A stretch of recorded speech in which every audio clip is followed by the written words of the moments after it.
Hello, welcome to Arts Video Chronicles. I'm your host, Joe Dempsey.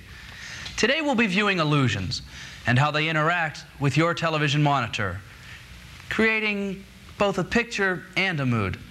Our co-host, Jan Luther, will also lead us down other artistic pathways. So sit back and let's begin.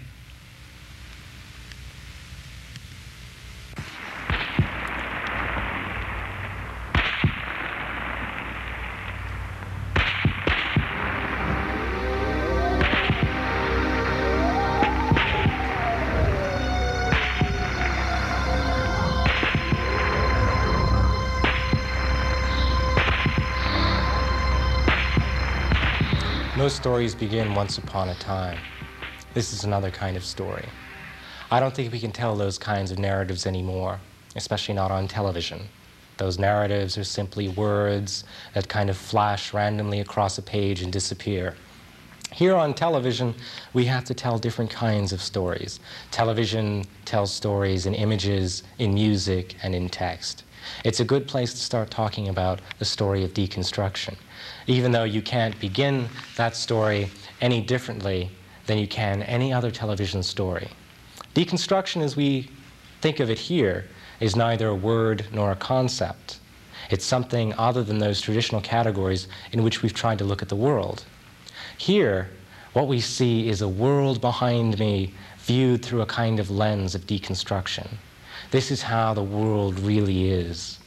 This is the zap of electrons, the flow of colors, the sound of music and text over it that really seems to make no sense, that there seems no possibility for you to provide any order for this. Deconstruction, however, tries to articulate this, not in an ordered sense and not in a linear narrative that I could have begun once upon a time. No, deconstruction says something else about this. It says something philosophically about this as art. So here we have television as art and deconstruction as a manner of speaking of television as art. Not in the same way that a philosophical theory has attempted traditionally to read a work of art. There, it's always been a sense of maintaining an aesthetic distance from a work of art. One stands back with one's philosophical concepts and one passes judgment on the art. One offers commentary on it.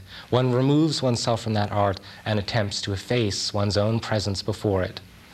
Deconstruction doesn't look at art that way. It doesn't wish to stand in the distance. It doesn't wish to think of art through the voyeuristic gaze of the one offering comment on it. The reason why is deconstruction doesn't like to separate itself from art. Deconstruction can practice itself as art. The reason it does this is because it's not a traditional philosophic idea, because it attempts to assert itself in a break with traditional philosophy.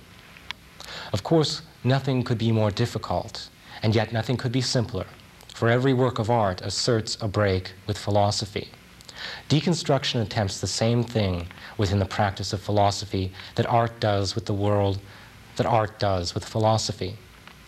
In this way, deconstruction as art is very useful for talking about postmodern art and the postmodern images that flash, like the ones behind me, this random access of colors, of patterns, of flows, of fluxes, something unstable, something not even centered by me, my presence, my subject position here as a speaking voice.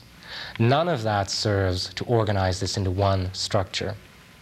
And deconstruction says that's fine, that we can live in that disorganization, that our task as an aesthetic philosopher is not to offer this an arbitrary organization, either in time through a narrative beginning once upon a time, or in space, indeed the frame of your television set now, which seems to provide structure for all this, which seems to provide a mark of separation between me and the background and your living room.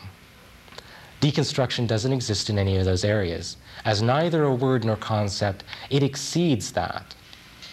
In fact, deconstruction is very much like the play of feedback you see behind me. It's the focus of cameras on monitors on a beam, the placing of two mirrors one against each other, and letting the reflections play down into the infinite abyss. Coming through that as a theory, one has a way of looking at art that never again attempts to place art simply within the confines of a museum, in that kind of frame, in the same way your television set frames this picture.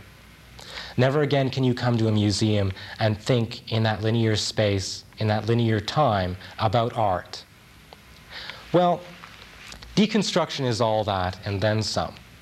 Deconstruction tries a break, a disruption within philosophy, a disruption within systems.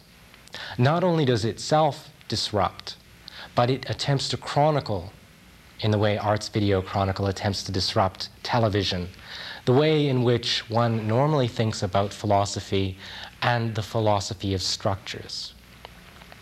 Under fire in deconstruction are traditional structures.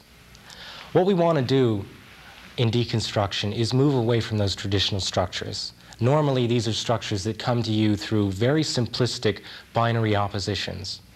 Day, night, the real, the ideal, the practical, the theoretical, male, female, black, white. All those traditional ways that we've sought to organize the world. We have a series of oppositions.